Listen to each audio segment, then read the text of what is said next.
Isla, Bukutotol Resort, Biniba, Cebu. Good afternoon to everyone. Welcome to Punta Isla, the #1 lake resort here in Lake Cebu.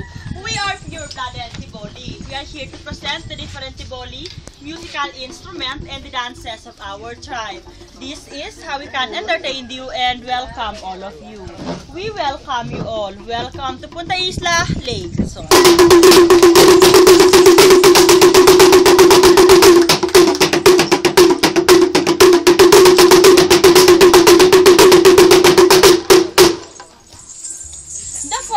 Tiboli musical instrument. The first instrument is called kumbing or a bamboo jaw harp.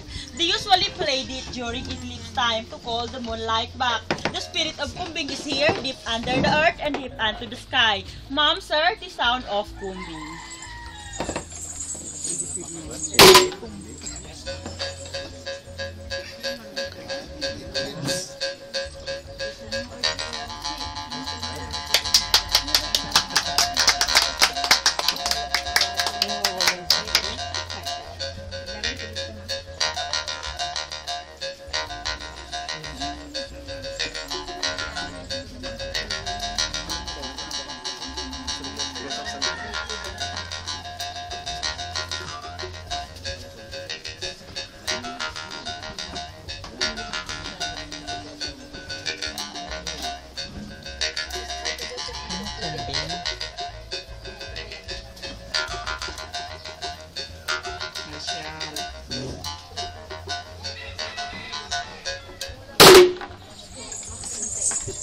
The next instrument is called saloli or a bamboo flute. Tiboli played saloli to express loneliness, especially when you are far from your loved ones, families, and friends. Noel. Sino tinatamaan? Far from loved ones.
And the last instrument is called tanonggong or a wooden drum made from the skin of deer.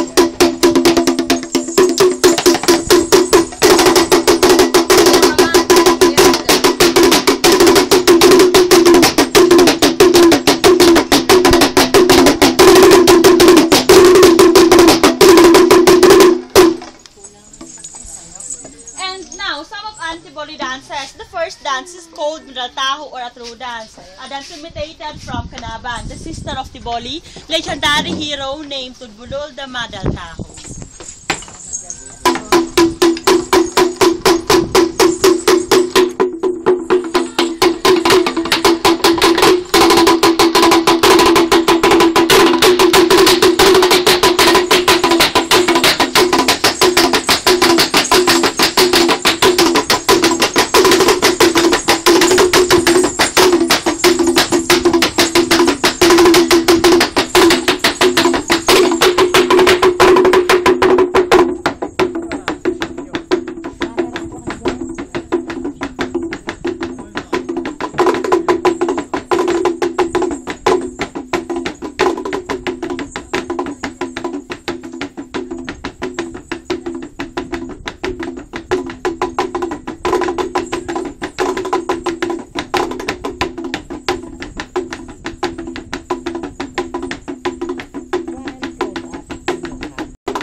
The next dance is called Tahaw or a bear dance, a dance imitated from Tahaw bird.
A dance to express the feelings of women towards a man. Oh, yan.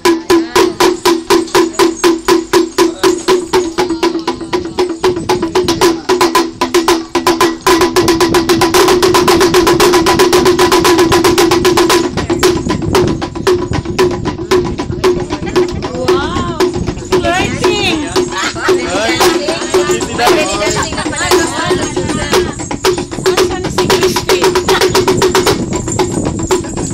So flirtatious.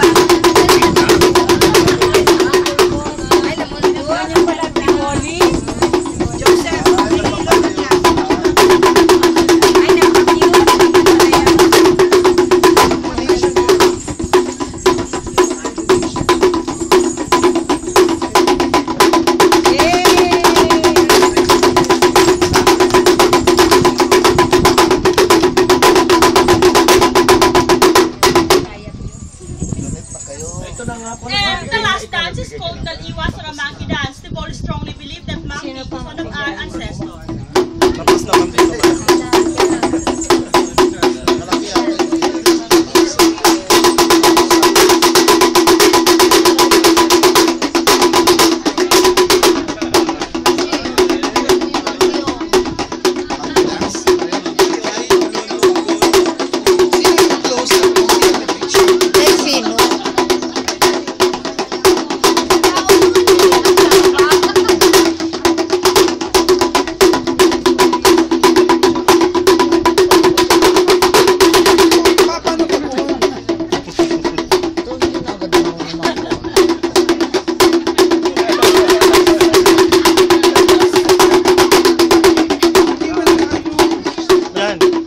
Lain na ng mga ano.